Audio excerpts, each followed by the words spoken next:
মানুষের জন্য, মানুষের জনগণের জন্য সেই পার্লামেন্টে বামপন্থীদের নেতৃত্বে কংগ্রেসের সহযোগিতার সেই সংসদ তৈরি করেছিল গরিব মানুষের 100 দিনের কাজের অধিকার।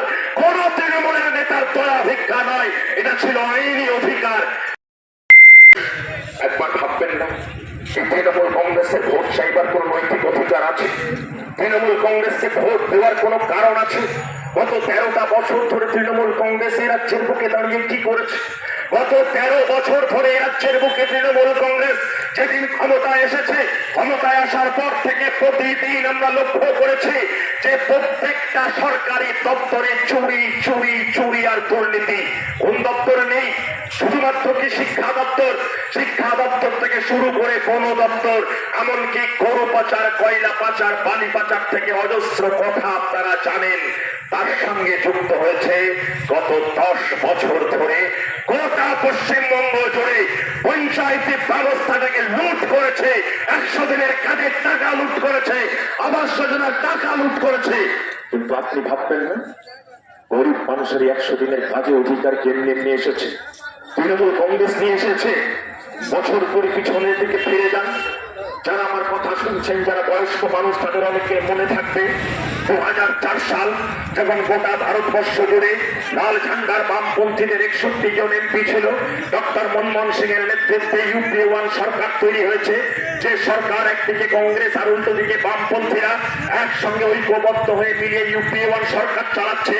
যে সরকারের প্রতিদিনের পার্লামেন্টের অধিবেশন বসত শুধুমাত্র মানুষের জন্য, মানুষের জনগণের জন্য, সেই পার্লামেন্টে বামপন্থীদের নেতৃত্বে কংগ্রেসের সহযোগিতার সেই সংসদ তৈরি করেছিল গরিব মানুষের 100 দিনের কাজের অধিকার। কোন তৃণমূলের নেতার দয়া ভিক্ষা নয়, এটা ছিল আইনি অধিকার। সেই পার্লামেন্টটি তো তৈরি করেছিল আরটিআই অ্যাক্ট। আরটিআই অ্যাক্ট মানে হচ্ছে তথ্য জানার অধিকার আইন। আজকে গোটা রাজ্যে জুড়ে আপনি জানতে পারছেন তৃণমূলের চুরির কথা, তৃণমূলের দুর্নীতির কথা। সেই ইউপিএ 1 সরকারের পার্লামেন্টে ভারতবর্ষের জনগণকে অধিকার দিয়েছিল তথ্য জানার অধিকার আইন। যে আপনি আপনার ব্লকে গিয়ে তথ্য জানার অধিকার আইনের আওতায় যদি আপনি আবেদন করেন, তৃণমূলের কোন নেতা রাস্তার জন্য কত টাকা চুরি করেছে, কত টাকার স্কিম ছিল, আপনি জানতে পারবেন। তাই জোট সরকার অর্থাৎ বামফ্রন্ট আর কংগ্রেস যদি একসঙ্গে পার্লামেন্ট চালায়, তাহলে মানুষের জন্য নীতি তৈরি হবে।